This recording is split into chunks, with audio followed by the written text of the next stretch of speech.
In this season, in this AI alpha iota 1919 season of artificial intelligence, artificial everything, artificial everything. In this particular season, it is most critical for us to make a deliberate, consistent, profound aim and goal to tap in, to establish, and to live by, to govern our lives by, to interact, to socialize by, to enjoy life by our higher mind. We're going to have to stop living according to our lower self, our physical self. This is this part of us that is keeping us binded down to this level of existence, to this phase of existence, to this physical, carnal level of existence. It is this lower self. It is this animal self. It is the instinctive self. It is the feeling self. It's not the analytical self. It's not the stable self. It's not the calculated self. It's not the sturdy, secure, foundational self. It's not the consistent self. It's not the organic self. It's not the God self. It is the mind. And I'm not talking about the brain. I'm talking about the mind. The mind being an aspect of your soul, of your spirit. It's eternal. It goes with you. It transcends with you. Your thoughts, all of that go with you. What don't go with you and why it is spoke about on the day of judgment, things will become clear to you and I. Everything we disputed about will become clear. This is what Allah tells us in the Holy Quran, that on the day of judgment, everything we disputed about, on that day won't be no doubt. But I'm talking about this day of transcending beyond the physical. And the reason why it becomes so clear at that particular time is because we will not be distracted by and clouded by the way we feel, desires, hungers, passions, cravings. All those things we battle with every day, throughout the day. Which is why fasting is so critical in our development, because it is during that time things become so beautiful. Because it is during that time we're beginning to subjugate, enslave, control all of those carnal desires, all of those passions, all of those things that make it difficult to see clearly. It is the mind. Let me tell you something. The scientists have been made to be in total contradiction to the higher self, to the God self, to the spiritual world, right?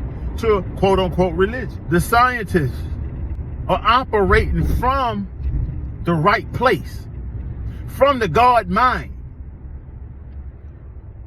The only thing though is that majority scientists that we are knowledgeable of, that we are talking about, are the European scientists, the European scholars. And the problem in that versus the original people of the world in their scholarly, in their scientific mind, in their higher mind.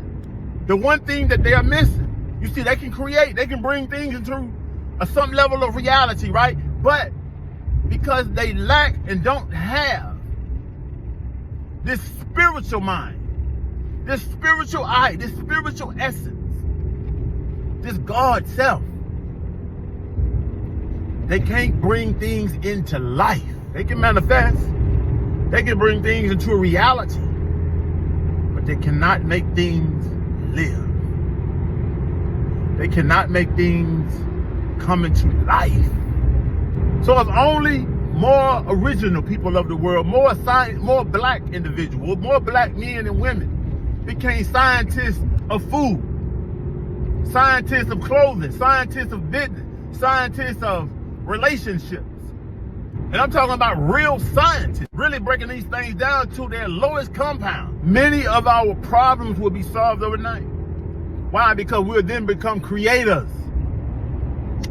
Creators of things that really have life, that brings life into the world. Everything that the European science create, everything destroys. No matter how convenient it may make your life, it destroys more than it creates. It brings more debt than it brings life. Just look at it, the cell phone, the microwave, the automobile. I mean, just think about everything that they create, from clothes or whatever else. Not good for the body, not good for the melanated people's body. Everything, when you get to the real root and root of it all, once they start creating food, what it does, it destroys. It's because they lack the God mind. They lack the soul and the spirit of a God, the elemental breath of life. They lack that. It's not in their biological makeup. We must reach a point to where we stop allowing the world to trick us out of position. We fell in love with entertainment. We fell in love with feeling good. We fell in love with comfort. And while we all should strive for all of those things, we're not doing it in a godly fashion. We're not doing it in a God design. We should be stimulated, entertained by, and filled with joy and high spirits over truth alone and what truth builds. The fact that we love lies and falsehood